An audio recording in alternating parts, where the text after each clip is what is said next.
इंसानों को गुलाम बनाकर हजारों बादशाह बने हैं, लेकिन आज मैं एक ऐसे शख्स की बात करने जा रहा हूं जिन्होंने गुलामों को इंसान बनाया है। जी हां दोस्तों, मैं बात कर रहा हूं समानता के प्रतीक कहे जाने वाले महापुरुष भारत रत्न डॉक्टर बाबा साहेब भीमराव अंबेडकर की, जिन्होंने इस देश का संविधान बनाया, गरीब, दलितों और महिलाओं को उनका हक दिलाया और समाज के उन सभी कुरीतियों को खत्म कर दिया जो इंसान के हित में नहीं थे। बाबा साहेब का कहना था कि मैं ऐसे धर्म को मानता हूं जो स्वतंत्रता, समानता और भाईचारा सिखाता है। लेकिन पूरे देश के लिए इतना कुछ करने वाले महापुरुष ने शुरुआती दिनों में अपनी नीची जात को लेकर समाज द्वारा किए गए अत्याचारों को जितना झेला है, शायद ही उनके अलावा कोई होगा जो उन अपमानों को भूलने के बाद आगे बढ़ते रहने की सोच रखता होगा। चलिए दोस्तों, यूं पहेलियों में बात करने से अच्छा है कि बिना आपका समय खराब किए हम बाबा साहेब के जीवन को शुरू से थोड़ा डिटेल में जानते हैं। डॉक्टर भीमराव अंबेडकर का जन्म 14 अप्रैल 1891 को मध्य प्रदेश के इंदौर जिले में महू नाम के एक गांव में हुआ था।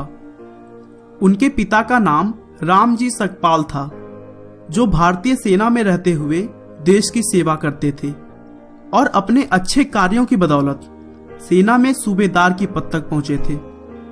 और उनकी मां का नाम भीमाबाई था। राम जी शुरू से ही अपने बच्चों को पढ़ाई लिखाई और कड़ी मेहनत के लिए प्रोत्साहित करते थे, जिसकी वजह से अंबेडकर को पढ़ाई लिखाई का शौक बचपन से ही था। लेकिन वे एक महार जात से ताल्लुक रखते थे, जिसे उस समय लोग अछूत भी कहते थे।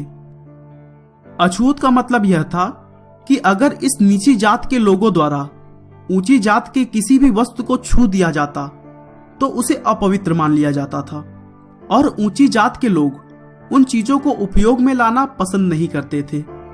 यहां तक कि नीची जात के बच्चे समाज के इस बेहद ही खराब सोच की वजह से पढ़ाई लिखाई के लिए स्कूल भी नहीं जा सकते थे। लेकिन सौभाग्य से सरकार ने सेना में काम कर रहे सभी कर्मचारियों के बच्चों के लिए एक विशेष स्कूल चलाई, और इसी की वजह से अंबेडकर की शुरुआती पढ़ाई पॉसिबल हो सकी। स्कूल के पढ़ाई लिखाई में अच्छे होने के बावजूद अंबेडकर और उनके साथ के सभी नीची जात के बच्चों को क्लास के बाहर या फिर क्लास के कोने में अलग बैठाया जाता था, और वहां के टीचर्स भी उन पर थोड़ा भी ध्यान नहीं देते थे।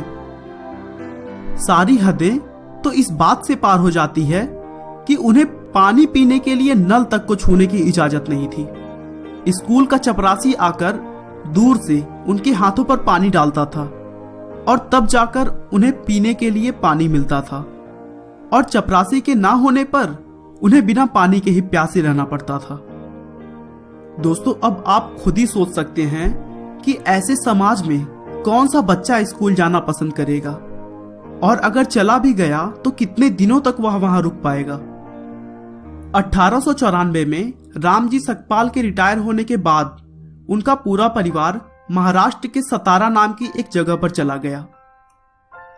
लेकिन सतारा आने के केवल 2 साल के बाद अंबेडकर की मां की मृत्यु हो गई, जिसके बाद उनकी बुआ मीराबाई ने कठिन परिस्थितियों में उनकी देखभाल की। रामजी सकपाल और भीमाबाई के 14 बच्चों में केवल 3 बेटे बलराम, आनंदराव और भीमराव, और 3 बेटियां मंजुला, गंगा और तुलसा इन कठिन हालतों में जीवित बच पाए, और अपने भाइयों और बहनों में केवल भीमराव अंबेडकर ही समाज को अनदेखा करते हुए पढ़ाई में सफल हुए और फिर आगे की पढ़ाई जारी रख सके। 1897 में अंबेडकर ने बंबई के एल्फिंस्टन हाई स्कूल में एडमिशन लिया, और उस स्कूल में छोटी जात के सबसे पहले छात्र बन गए। 1907 में अंबेडकर ने अपने हाई स्कूल की परीक्षा पास की, जिस सफलता से उनके जात के लोगों में एक खुशी की लहर दौड़ गई, क्योंकि उस समय हाई स्कूल पास होना बहुत बड़ी बात थी। और वो भी एक अछूत का पास होना तो आश्चर्यजनक था। इस सफलता के लिए अर्जुन केलुस्कर ने अंबेडकर को अपनी लिखी हुई किताब गौतम बुद्ध की जीवनी पुरस्कार के तौर पर दी। दोस्तों, बता दूं कि श्री केलुस्कर एक मराठा जाति के विद्वान थे।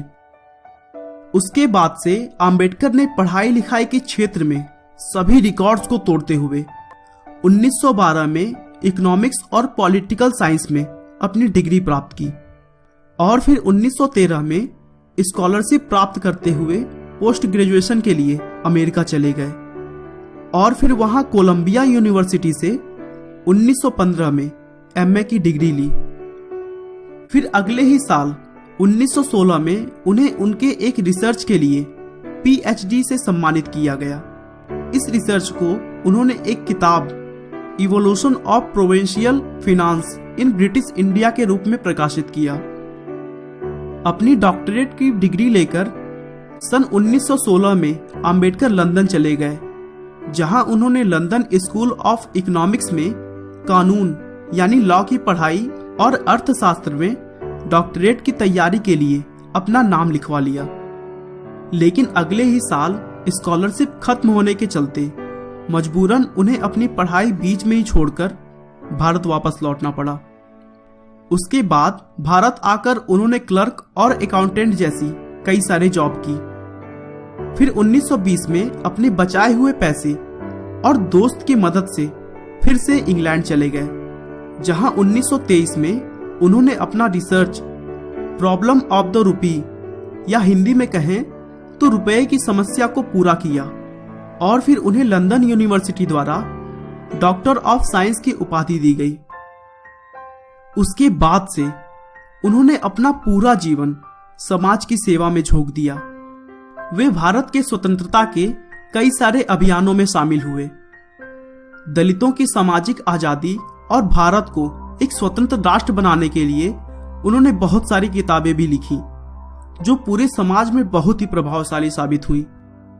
1926 में वो बंबई विधानसभा परिषद के सदस्य बन गए। 13 अक्टूबर 1935 को अंबेडकर को सरकारी लॉ कॉलेज का प्रिंसिपल बनाया गया और इस पोस्ट पर उन्होंने 2 सालों तक काम किया। 1936 में अंबेडकर ने स्वतंत्र लेबर पार्टी की स्थापना की, जो 1937 में केंद्रीय विधानसभा चुनाव में लड़ी और 15 सीटें जीती। 1941 और 1945 के बीच में उन्होंने बहुत सारी विवादित किताबें प्रकाशित की, जिनमें थॉट्स ऑन पाकिस्तान भी शामिल है। इस किताब में मुसलमानों के लिए एक अलग देश पाकिस्तान बनाने की मांग का उन्होंने जमकर विरोध किया था। अंबेडकर का भारत को देखने का नजरिया बिल्कुल ही अलग था। वे पूरे देश को बिना अलग हुए देखना चाहते थे। इसीलिए उन्होंने भारत के टुकड़े करने वाले नेताओं के नीतियों का जमकर आलोचना किया। 15 अगस्त 1947 में भारत की स्वतंत्रता के बाद अंबेडकर पहले कानून मंत्री बने और बिगड़ती सेहत के बावजूद उन्होंने एक ठोस कानून भारत को दिया और फिर उनका लिखा हुआ संविधान 26 जनवरी 1950 को लागू हुआ। और इसके अलावा भीमराव अंबेडकर के विचारों से भारतीय रिजर्व बैंक की स्थापना भी हुई। आखिरकार राजनीतिक मुद्दों से जूझते हुए अंबेडकर का स्वास्थ्य दिन ब दिन खराब होता चला गया और फिर 6 दिसंबर 1956 को उन्होंने इस दुनिया को अलविदा कह दिया। लेकिन दोस्तों, इसके पहले उन्होंने समाज की सोच को काफी हद तक बदल दी। गरीब, दलितों और महिलाओं को उनका हक दिलाया और हमारे देश के लिए इतना कुछ किया कि उनके एहसानों को हम शब्दों में बयां नहीं कर सकते हैं।